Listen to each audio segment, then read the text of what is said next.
গল টেস্টের দ্বিতীয় দিনে ব্যাট করছে বাংলাদেশ। সেই মুহূর্তে গল ইন্টারন্যাশনাল ক্রিকেট স্টেডিয়ামে আছেন রিপোর্টার তারেক হাসান শিমুল। সবশেষ খবর জানতে সরাসরি যাচ্ছি তার কাছে। শিমুল,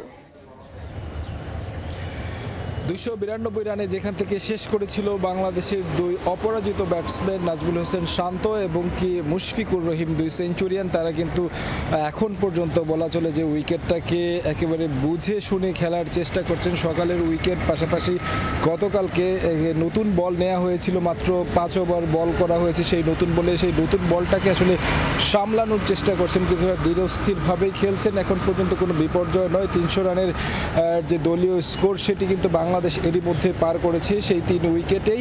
এখন দেখার বিষয় হচ্ছে বাংলাদেশ এই পার্টনারশিপটা কত দূর নিয়ে যায়। গলের যে উইকেটের চরিত্র বরাবরই বলে আসছে, সেটা হচ্ছে প্রথম 2 দিন ব্যাটসম্যানদের জন্য দারুণ সুযোগ থাকে আসলে ব্যাটিংয়ের। পর দিন তৃতীয় দিন থেকে কিন্তু অনেকটা স্পিন ট্র্যাকে পরিণত হয়। এখানে আসলে আমরা কথা বলছিলাম স্থানীয় দর্শক যারা আসলে একেবারে প্রান্তিক দর্শক, তারাও আসলে জানেন যে এই গলের চরিত্র, উইকেটের চরিত্র, যারা আসলে টসে জেতে তাদের জন্য একটা ভালো সুযোগ থাকে। এবং বাংলাদেশ টসটা জিতেছে গতকালকে এবং শুরুর দিকে উইকেট হারালেও কিন্তু পরবর্তীতে শান্ত এবং মুশফিক দারুণ কামব্যাক করেছেন। ধাক্কা সামাল দিয়ে দুজন সেঞ্চুরি তুলে নিয়েছেন। মুশফিক জন্য আসলে বিশেষ একটা উইকেট বলতে হয়। বাংলাদেশি প্রথম ব্যাটসম্যান হিসেবে 200 রান করেছিলেন 2013 সালে।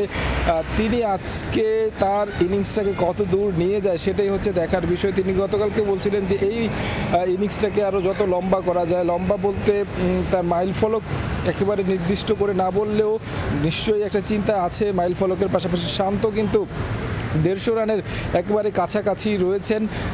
তার জন্য একটা সুযোগ, 150-র পাশাপাশি যদি 200 রান করতে পারেন সেটি আরও একটি বড় মাইলফলক, পাশাপাশি দলীয় স্কোরটাও কিন্তু বড় হয়ে দাঁড়াবে। এবং প্রথম ইনিংসে যদি বাংলাদেশ বড় একটা সংগ্রহ দাঁড় করিয়ে দিতে পারে, যেহেতু তৃতীয় ইনিংস থেকে বোলিং উইকেটে পরিণত হবে, সেক্ষেত্রে কিন্তু বাংলাদেশের একটা ভালো চান্স থাকবে এখানে। বলা চলে যে এখন পর্যন্ত বাংলাদেশ দলের যে ব্যাটিং স্টাইল কিংবা ব্যাটিংটা যেভাবে করছেন দুই ব্যাটসম্যান, তারা বলা চলে যে কন্টিনিউ করতে পারবেন। পরবর্তীতে লিটন আছেন, জাকের আলী অনেকে আছেন, তাদের কাছেও প্রত্যাশা থাকবে একটু দ্রুত রানটাকে বাড়িয়ে নেয়ার। পাশাপাশি বলতে হয় লঙ্কান বোলাররা কিন্তু চেষ্টা করছেন উইকেট তুলে নিতে, তবে এখন পর্যন্ত বাংলাদেশের ব্যাটসম্যানরা কোনো সুযোগ দেয়নি। তো আমার কাছে গল টেস্ট থেকে এই ছিল সবশেষ খবর। সরাসরি যুক্ত ছিলাম গল ইন্টারন্যাশনাল ক্রিকেট স্টেডিয়ামে।